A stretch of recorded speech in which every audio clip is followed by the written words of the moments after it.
what I soon learned was if I sounded too much like the doctor in trying to teach people about this mind-body relationship and how their will to live makes a difference, that they didn't hear the message as well as if I learned to tell stories.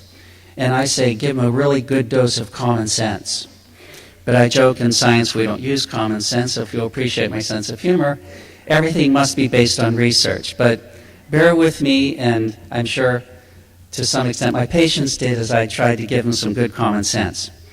So here's one of the most important medical techniques that truly demonstrates the idea of a mind-body relationship. And it's called the kiss it and make it better technique. Anybody remember? As the parent or as the child? And just how effective this technique is? And so I try to tell my patients, what happened is that as an adult, somehow you forgot just how strong and powerful your beliefs were. And so now you just need to relearn how powerful they are and use it again. And before I'm done today, I'll try to do this with an exclamation point. I'm going to tell you, you have no idea how powerful your beliefs really are.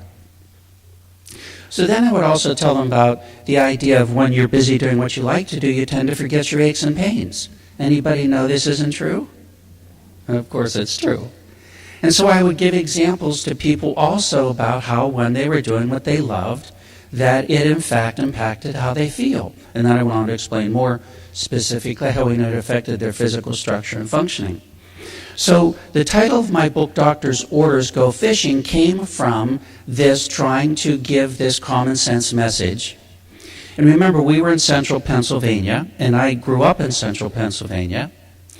And what happens actually throughout most of Pennsylvania is they close public schools the first day of trout season, the first day of buck season, and the first day of doe season. Now, you may not fully appreciate, in fact, I used to call this abnormal behavior, but in fact, this had great meaning for them. So it really allowed me then to present information in a way that I found to be extremely meaningful for them. And what's really fascinating is that actually the very first week of buck season, we lost up to 2/3 of our patients that week. So again, this helped me because, and let me give you this example as a way to encourage you to go fishing, which really means to do more of what you love. So imagine, as I would have my patients do, that unfortunately you were sick, you weren't feeling so hot. But, in fact, you went out hunting, and better yet, you got a buck. So just generally speaking, do you think our person who's now gone hunting, who otherwise wasn't feeling well, is likely to feel better or worse for having gone hunting and gotten that buck? Better. In unison. It was amazing. So, in fact, I don't care what, people were going to be in the woods. They were going to go out. Now, here's what I want you to think about. So then the probability is the person who went out hunting and got that buck, whatever it is that you would do you love, felt better. But what I want you to think about is that they are also now going to be much nicer to live with. Or we could say work with.